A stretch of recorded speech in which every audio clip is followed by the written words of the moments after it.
Bonjour, Gemara de Rosh Hashanah, chapitre 4, on est à la page 30. Donc, on avait présenté une position de Ravuna. Je fais directement une suite, là je ne reviens pas sur la Mishnah. On est en train d'expliciter, je vais le refaire quand même sur la fin, le passage de la Mishnah qui dit que Rabban Yochanan ben Zakkai, il a institué le fait de sonner le shofar à Rosh Hashanah Yom Tov et Shabbat, d'accord, de le faire à la fois pour Yavne et pour tout lieu où se trouve le Beddin. Pour Avuna, on avait expliqué que quand on trouve un Beddin, a priori, ça voudrait dire qu'il fallait sonner devant le Beddin. Bon, alors ici, en fait, la Gemara va nous présenter une autre version de cette déclaration de Ravuna à propos du fait qu'il faut sonner devant le Beddin. Alors, qu'est-ce qu'il dit? Ika de matne leha de Ravuna aha. Il y a ceux qui enseignent cette déclaration de Ravuna à propos de la loi suivante, en fait. Dirtiv, parce que c'est écrit Beyom Kippourim ta'avir ou shofar bechol artsechem. À Yom Kippour, vous sonnerez du shofar à travers tout votre pays. Donc c'est dans le Lévitique 25, verset 9, chapitre 25, Vaïkra. Le verset fait référence au Yom Kippour de l'année du jubilé, du Yovel. La 50e année qui suit l'achèvement de cette cycle de la Shemitah. Bon, je pense que si vous avez suivi cette Gemara depuis le début, vous savez ce qu'est le Yovel. Alors, donc, a priori, qu'est-ce qu'on voit ici? Donc, qu'à Kippour, on doit sonner le shofar à travers tout le pays. Bon, alors. Mais la mère, chez Kol, Yachid, Veyachid, Chayav, Lidkoa. Ceci enseigne que chacun a l'obligation de sonner le shofar à Kippour de l'année du Yovel. Alors, à travers l'expression, quand il y a écrit à travers tout votre pays, cette expression, j'ai lu à l'envers, je répète, l'expression à travers tout votre pays enseigne que le shofar du Yovel n'incombe pas seulement au Beddin, mais à chaque juif, puisque c'est tout le pays. Alors, il rajoute un commentaire encore, c'est pas fini, comme un deuxième, mais je suis pas sûr. Toutefois, le Beddin a une obligation spéciale de sonner qui s'ajoute à la mitzvah personnelle qui incombe à chacun. En premier lieu, les représentants du Beddin sonnent, puis chacun sonne à son tour de son propre shofar. Lorsque le représentant du Beddin sonne, les esclaves juifs sont libérés de la tutelle de leur maître. Bon, est-ce qu'il y a une suite à ce commentaire? Non. Alors, la Gemara précise. Alors, Maï ve'im Beddin, et quel est le sens donc avec le Beddin? Bisman Beddin, ça signifie au moment de la session du Beddin. La Pukeshelo Bisman, Beddin Delo. Ravuna nous enseigne donc que pour exclure les sonneries effectuées en dehors du moment de la session du Beddin, ce qui ne doit pas être fait, on ne le fait pas en dehors de la session du Beddin. Donc il y a une petite différence avec ce qui avait été dit précédemment, puisque dans l'ancienne version de Ravuna, on disait que Ravuna avait dit en présence du Beddin. Là finalement, on rejoint ce qu'avait dit finalement Rava, c'est-à-dire en dehors de l'horaire où se trouvait le Beddin réuni. En quelque sorte. Alors, dans cette version-là, nous dit le commentaire, Ravuna ne faisait pas allusion au shofar de Rosh Hashanah qui tombe le Shabbat, mais au shofar de Yom Kippour à l'année du Yovel. Par conséquent, l'expression avec le Beddin ne peut pas être interprétée comme signifiant en présence du Beddin, comme c'était le cas ci-dessus, car le verset dit explicitement au sujet du Yovel que le shofar doit être sonné à travers tout le pays. Donc, puisqu'on doit sonner partout, ça ne peut pas être obligatoirement en présence d'un Beddin, mais partout, même là où il n'y a pas de Beddin. Aussi, la Gemara interprète le verset comme enseignant l'obligation de sonner le shofar lorsque le Beddin siège, c'est-à-dire aux horaires du Beddin. On peut demander, alors ça c'est Rashi et d'autres, alors on peut demander, d'après la loi biblique, il est clair que le shofar doit être sonné à travers tout le pays. On continue ce commentaire un peu long. Donc, je répète, d'après la Torah, il est clair que le shofar donc doit être sonné à travers tout le pays. Mais il est évident que la règle selon laquelle il ne faut sonner du shofar que lorsque le Beddin siège est un décret rabbinique, afin d'éviter une violation de Yom Kippour. Peut-être les sages ont-ils également décrété l'obligation de sonner en présence du Beddin, comme ils l'ont fait pour Rosh Hashanah, quand Rosh Hashanah tombe Shabbat. Alors la réponse. L'interdiction d'effectuer un travail à Kippour je répète, l'interdiction d'effectuer un travail à Yom Kippour, même lorsque celui-ci tombe le jour de semaine, est identique en fait à celle qui s'applique au Shabbat. C'est le même cas. Par conséquent, tout décret relatif à Kippour devrait s'appliquer à toutes les années de Yovel, mais pas seulement aux années de Yovel, où Yom Kippour tombe Shabbat. Ainsi, si les sages avaient décrété que le chauffard ne retentisse qu'au Beddin, ils auraient complètement éliminé l'obligation biblique de sonner à travers tout le pays. Et ils ne pouvaient pas agir ainsi. Donc on ne peut pas annuler une loi de la Torah qui te dit que tu as le droit de sonner dans tout le pays, donc à un moment donné où tu n'es pas censé pouvoir sonner, puisque Yom Kippour c'est comme un Shabbat. Ok. Alors nous devons donc déduire que bien que les sages aient effectivement promulgué un décret afin d'éviter la transgression de Yom Kippour, ils ne se sont limités à exiger que l'on sonne alors ils se sont limités à exiger qu'on ne sonne que lorsque le Beddin siège. Et ils préservent ainsi l'obligation biblique. C'est-à-dire que pourquoi ils ont décrété qu'il fallait sonner pendant que le Beddin siège, pour garder toujours cette obligation biblique. Parce que tu ne peux pas annuler de manière définitive une obligation de la Torah. Donc on a préservé l'obligation biblique en y imposant juste une restriction. Donc on peut sonner à Shabbat, on peut sonner à Yom Kippour, mais devant le Beddin. Quant aux horaires du Beddin dans un endroit où il y a un Beddin. Par contre, l'interdit de travailler à Rosh Hashanah est quant à elle moins sévère lorsque celui-ci tombe un jour de semaine plutôt qu'un Shabbat. Il n'y a donc pas de raison d'interdire de sonner en semaine. Le décret rabbinique qui interdit le chauffard dans les villes qui ne possèdent pas de Beddin ne s'applique que lorsque Rosh Hashanah tombe le Shabbat. Ainsi, le décret n'élimine pas complètement la mitzvah en tout lieu, car elle s'applique encore lorsque Rosh Hashanah finalement tombe en semaine. Alors c'est pas tout à fait différent. Oh là là, je mélange tout. Ce n'est pas tout à fait pareil.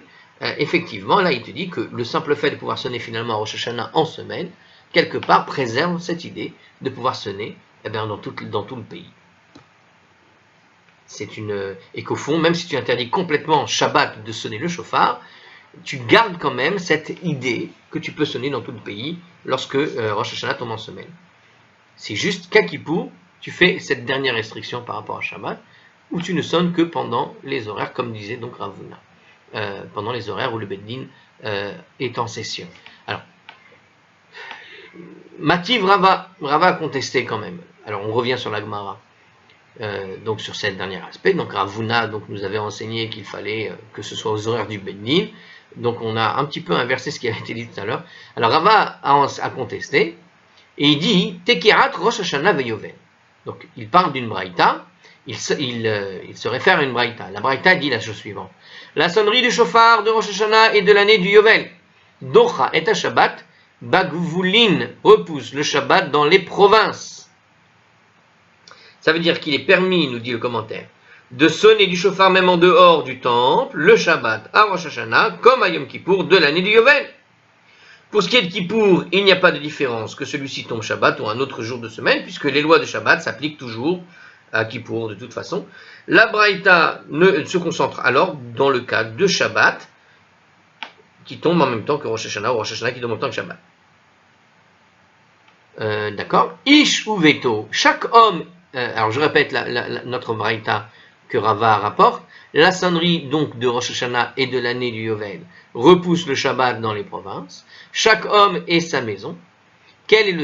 Ma ish ou veto. Qu'est-ce que veut dire chaque homme et sa maison dans cette braïta? Quel est le sens de chaque homme et sa maison? D'accord? Donc dans la braïta, on vient de dire qu'elle repousse le Shabbat dans les provinces, mais elle précise chaque homme et sa maison. Alors qu'est-ce que ça veut dire chaque homme et sa maison?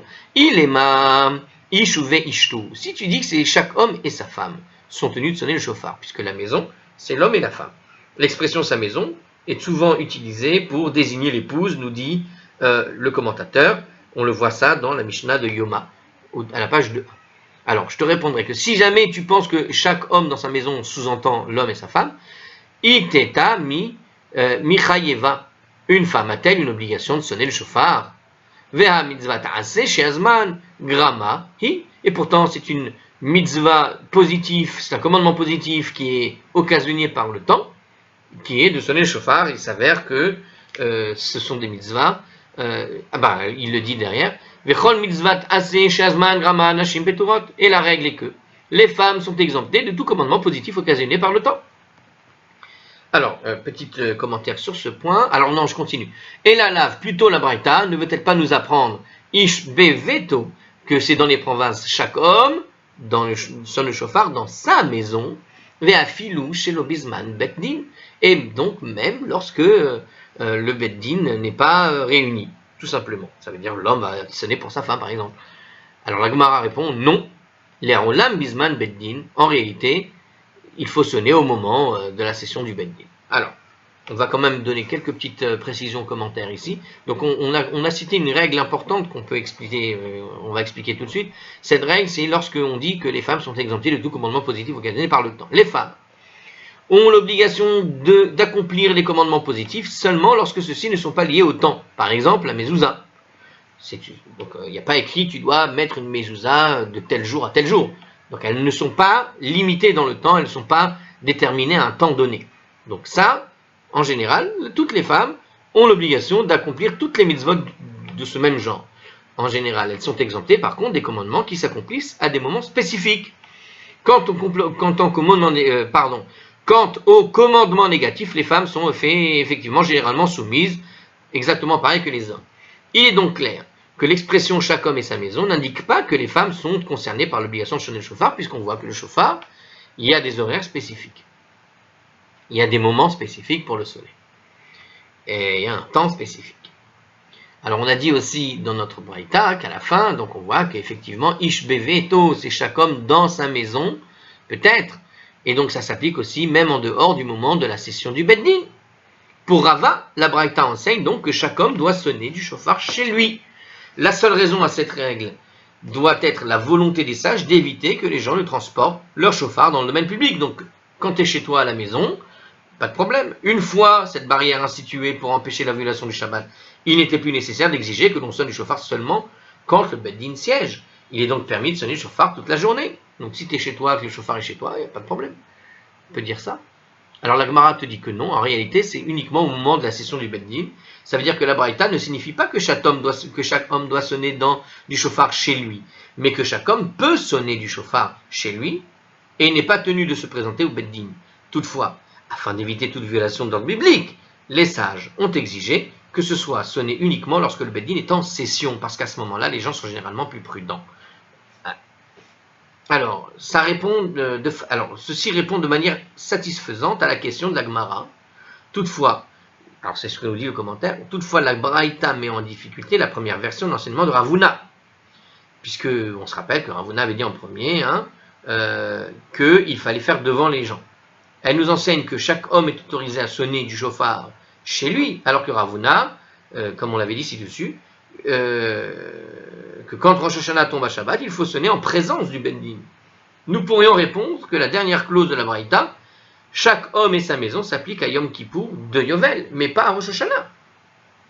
Seule la première clause selon laquelle le chauffard repousse le Shabbat dans les provinces s'applique à Rosh Hashanah et elle fait référence au chauffard sonné en présence d'un beddin. Le Gras, dans son commentaire marginal, va même jusqu'à omettre les mots Rosh Hashanah de la Braïta, et ainsi, toute la Braïta ne ferait référence en fait qu'à Kippour du Yovel. Bon, il omet les mots. J'adore ces moments où on peut effacer des mots. Alors, comme je l'ai déjà dit, comme on l'a vu plusieurs fois dans notre Gemara d'ailleurs, il existe, c'est pas qu'il existe plusieurs versions, mais il existe des versions où il va manquer des mots. Il y a une compréhension avec une version qui semble évidente, et puis une version qui existe sans certains mots, et donc ça donne plusieurs interprétations possibles. Alors, on continue. La Gemara présente une autre objection à propos de Rav Huna. Donc on a vu ces deux enseignements de Rav Huna. On va encore continuer sur l'enseignement de Rav Huna, à savoir, alors on a eu ici deux enseignements du coup. On a un enseignement de Rav Huna qui disait qu'il fallait, donc dans la vidéo précédente, qu'on a déjà recité, qui consiste à sonner le chauffard en présence du beddin pour Rosh Hashanah Shabbat. Et puis un deuxième enseignement qui nous apprend à propos de Kippour et du Yovel, qu'on peut sonner le chauffard finalement un peu partout, mais en présence, au au moment où le Beddin se réunit, aux horaires du Beddin. Ok? Donc on a ces deux versions. Hein? Alors Rav Sheshet va contester Ravuna ici, mais alors lequel il va contester, on va voir. Mativ Rav Sheshet. Rav Sheshet a contesté l'enseignement de Ravuna avec une nouvelle braïda. Sheze Hayovel les Rosh Hashanah Litkia Velivrachot. La loi de Yom Kippour de l'année du Yovel est identique à la loi de Rosh Hashanah relative à la sonnerie du shofar et des bénédictions. Vous vous rappelez, on avait vu ça dans une Mishnah d'ailleurs, pas que dans une braïda. Alors, c'est-à-dire que l'on sonne le shofar de la même manière et que l'on récite le même nombre de bénédictions, 9 dans la prière du Moussaf. Donc, c'est la même loi au moment de Rosh Hashanah et du Yovel. Et là, chez Bayovel, Tokarin ben Bebeddin, chez Kideshu Bo et Achodesh, sauf qu'à Yom Kippour de l'année du Yovel, ils sonnent le shofar, soit dans le Beddin dans lequel ils ont sanctifié le mois, ou ben Bebet Din, chez Lokideshu Bo et Achodesh, soit dans un Beddin dans lequel ils n'ont pas sanctifié le mois. Donc il s'agit ici, on met la relation du shofar finalement avec la sanctification du mois, puisqu'on avait vu déjà qu'on sonnait le shofar pour la sanctification du mois.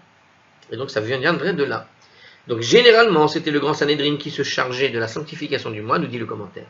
C'est-à-dire de la déclaration de Rosh Chodesh, bien que même un Beddin constitué de 3 juges ayant reçu l'aval du Sanhédrin de le sonner, ils peuvent le faire, soit légalement donc qualifié pour l'accomplissement de cette tâche, la mitzvah du shofar du Yom Kippour du Yovel incombait même aux tribunaux inférieurs au Sanhédrin, selon Rashi.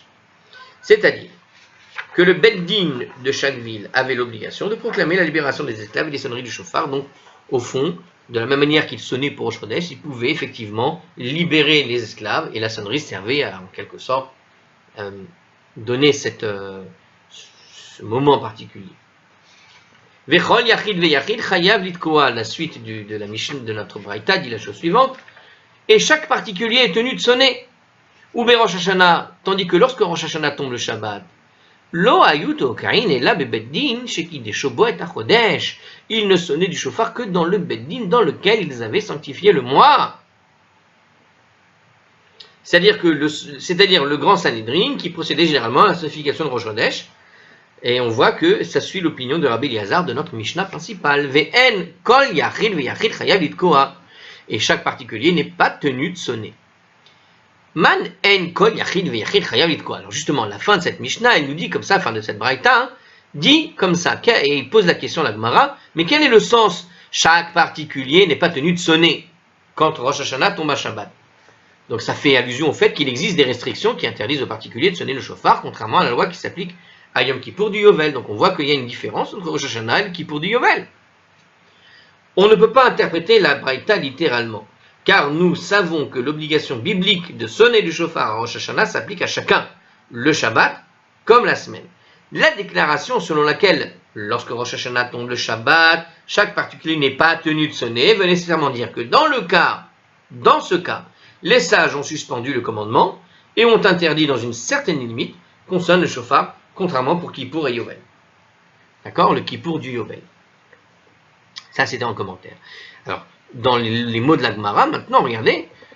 Donc, si tu dis que ça indique qu'à Kippour de l'année du Yovel, les particuliers sonnent le shofar, il est mad et Yovel tokain yichidin. Donc, je répète, si tu dis que c'est uniquement pour l'année du Yovel que les particuliers sonnent le shofar, ou Rosh Hashanah en tokain yichidin, et alors, à Rosh Hashanah, ils ne sonnent pas, les particuliers, donc le shofar, et donc seuls des représentants du Bedin vont sonner.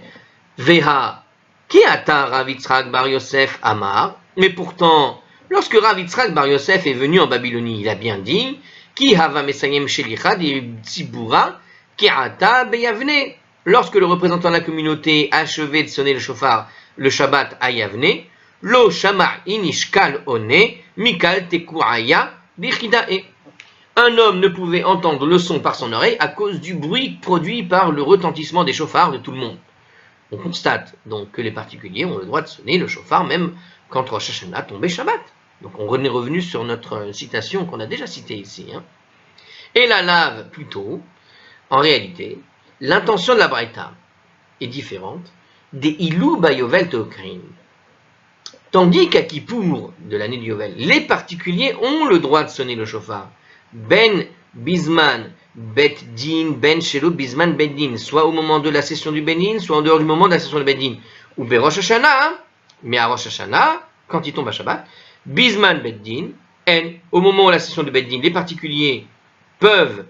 Ah, pardon, je reprends. Bisman Bet Din, en, non, c'était ça. Ein. Donc, au moment de la session du Bedin, les particuliers, effectivement, pouvaient sonner. Chez Lo Bisman Bet Din, Lo. Mais en dehors du moment de la session du Beddin, ils ne sont pas autorisés à sonner. Alors, Katane, alors minute, je corrige, chaque particulier n'est pas tenu de sonner, ça signifie quoi? Ici, il nous dit le commentaire, que les particuliers ne peuvent pas sonner librement du chauffard, mais ils doivent accomplir la mitzvah sous l'autorité du Beddin. Ça veut dire quand un Beddin siège, donc ça sous-entendait ça, tout simplement. Ok. Katane mihat, de toute façon, la Braïta enseigne. Ba Yovel ben Zeman Beddin, ben Shelo Bisman Beddin, à savoir que au moment du Yovel, les particuliers avaient le droit de sonner soit au moment de la session du Beddin, soit en dehors du moment de la session du Beddin, et ça contredit ce que nous a dit Ravuna, puisque pour Ravuna, c'est seulement au moment de la session du Beddin qu'ils pouvaient sonner. Alors la Gemara n'est pas d'accord, évidemment, l'eau, non. Les Rolam Bisman Beddin, en vérité, c'était toujours uniquement au moment du Beddin, donc comme disait Ravuna, Ve'achi Katane, donc la Braïta. Et voici ce que la Braïta, ce qu'on vient de citer, voulait nous enseigner.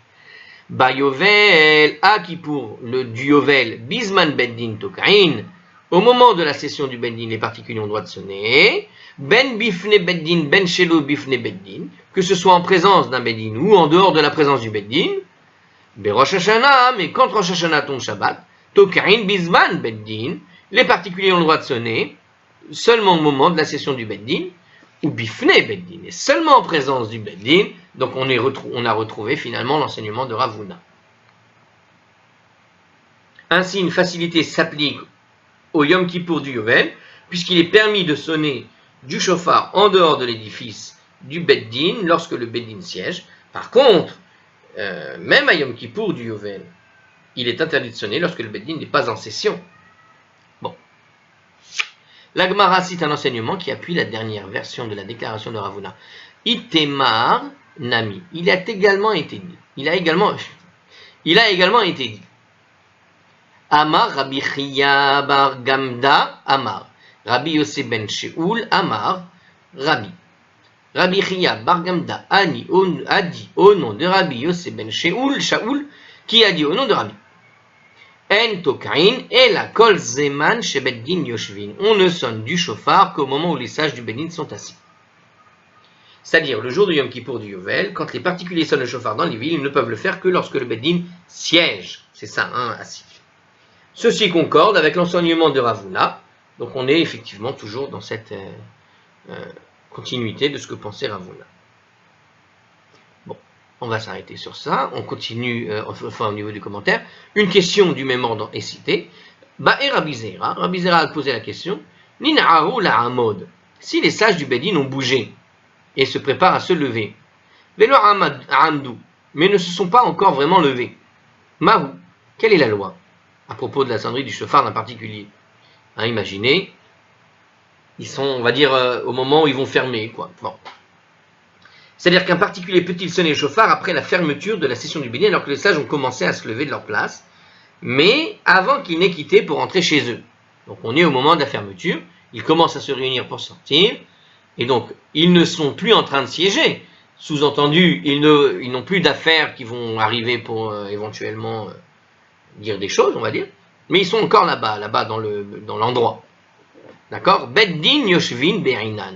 Exigeons-nous qu'il y ait un Beddin assis, c'est-à-dire qu'ils soient en train de siéger au sens où ils vont devoir effectivement, ou Veha Ika, ou c'est cette condition qu'ils soient simplement présentes. D'accord? Veha Ika, et cette condition est bien présente, voilà, pardon. O dilema zeman Beddin berinan, ou bien on exige également que le chauffard soit sonné au moment où la session du Beddin, Velika, et à ce moment-là, cette condition fait défaut puisqu'ils se sont levés.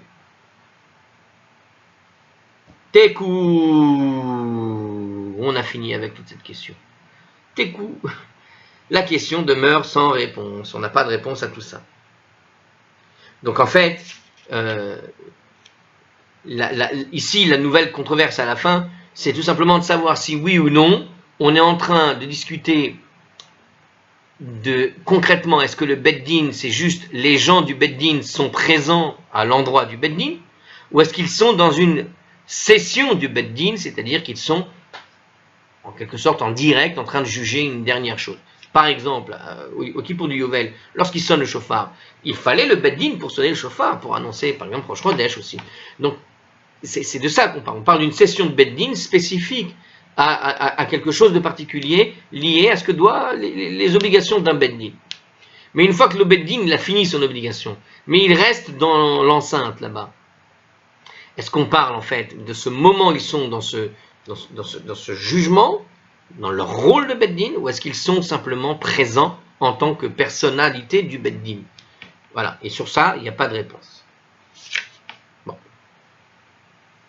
Petite pause. Alors, on termine maintenant avec la fin de notre Mishnah, donc on continue. Donc on a dit qu'il n'y avait pas de réponse sur ce qu'on a dit précédemment, mais c'est pas fini. La Mishnah nous avait encore dit, dans notre Mishnah, qu'on avait cité au tout début, ou celle d'avant, de la vidéo, Verodzot, Haïta Yerushalayim Yetera, Al Yavne, etc. À cet égard, également, Jérusalem était supérieure à Yavne, etc. Chaque ville qui pouvait voir Jérusalem et pouvait entendre était proche, et pouvait venir à Jérusalem et sonner du chauffard pendant Shabbat. Donc il y avait une supériorité liée à ça. Bon. Alors la Gemara explique les conditions pour la chose. Ro'a, la condition, pouvait voir. Ro'a, qu'est-ce que ça veut dire, Ro'a? Ça veut dire quoi, il pouvait voir Jérusalem? Prat, Leoshevet, Banachal, ça exclut une ville sise dans une vallée.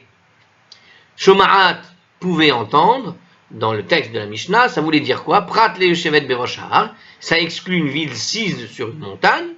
Kerova était proche. Prat, Leoshevet, Chutz, Latrum, ça exclut une ville sise hors de la limite du Terum, d'accord? Et Veyochel Alavo, et qui pouvait venir. Prat le Maspik la Nahara, ça exclut une ville séparée de Jérusalem par une rivière. Alors, on va être obligé de lire les commentaires pour expliquer de quoi il s'agit. Là, on va faire un peu de géographie, en fait.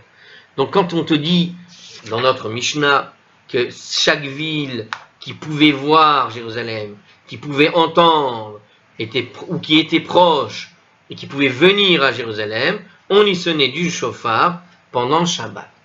Donc, quand on dit une ville qui pouvait voir, ça exclut donc celle qui est dans une vallée, parce que dans une vallée, tu ne peux pas voir. Tu peux peut-être entendre, tu es peut-être proche, mais si tu n'es pas suffisamment surélevé pour voir, ça veut dire que si tu ne peux pas voir, tu ne peux pas participer à la sonnerie du chauffard. Donc, on a en fait 4 limitations en réalité.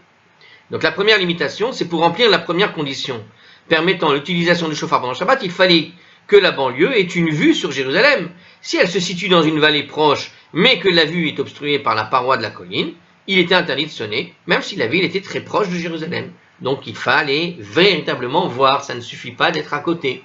Donc quand on parle des 4, on parle en fait de 4 exclusions et non pas de 4, comme on dit en mathématiques déjà, de 4 inclusions, mais 4 exclusions. C'est vu comme 4 exclusions. Si tu ne peux pas voir, puisqu'il y a écrit qu'il faut voir, donc ce sont 4. C'est le et logique en informatique. C'est-à-dire il faut ces 4 conditions réunies. Une n'est pas réunie, ça exclut la ville en question ou l'endroit de Jérusalem en question. Donc ici, on a vu la première exclusion, alors à savoir que tu te trouves dans une petite vallée, mais il y a une montagne qui t'empêche de voir la suite de la ville, eh bien, tu es exclu.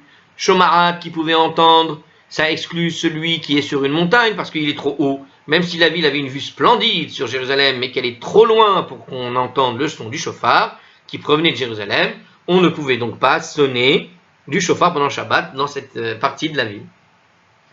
Ensuite, donc si on continue donc le raisonnement géographique, était proche, ça exclut une ville qui serait donc à la limite du Techoum. Ça veut dire quoi? Alors déjà ça c'est beaucoup plus restrictif. Ça veut dire que c'est-à-dire qu'elle est située à plus de 2000 amot. Le Troum, on avait déjà expliqué, c'est 2000 amot de Jérusalem. Donc c'est 2000 amot, quelques kilomètres, soit au-delà de la distance maximale qu'il est permis de parcourir pendant Shabbat, ou Yom Tov, au départ de sa maison. Donc les habitants de cette ville n'avaient pas le droit de sonner, même s'ils pouvaient voir et entendre Jérusalem. Ça me paraît bizarre parce qu'il y avait, il me semble, une discussion justement, à savoir que des fois tu pouvais voir de loin et donc ça dépassait ce trou. Ici, il semble exclure tout, mais il me semble qu'il y avait un problème sur ça. Bon. En tout cas, ce que dit notre Mishnah ici, puisqu'il te dit proche, proche, ça sous-entend troum.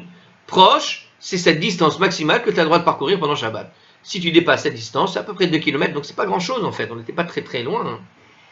C'est à peu près, hein, oui, je crois que c'est à peu près 2 km, quelque chose comme ça. Alors, Ve'icholal, et qui pouvait venir. Alors, qui pouvait venir, qu'est-ce que ça veut dire? Eh bien, une ville séparée par une rivière, ben, ça on comprend, ben, si jamais tu es très proche, mais que tu as, je sais pas, un endroit infranchissable. Imaginez, au-delà, même une rivière ou même une espèce de grande... imaginons il y aurait un pont par exemple, pourquoi est-ce que ce serait problématique? Alors si les habitants de la ville devaient utiliser par exemple un bateau pour se rendre à Jérusalem, cette ville n'était pas considérée comme étant dans les environs de Jérusalem, même si toutes les autres conditions étaient remplies. Donc, voilà, je viens de poser la question, si on fait un pont au-dessus de cette rivière, est-ce que ça pose un problème? Parce qu'ils pensent, là la Gemara cite véritablement une rivière, donc c'est parce que tu ne peux pas la franchir à pied. Mais si un pont a été construit avant, est-ce qu'on considère qu'on est toujours aussi loin ou pas?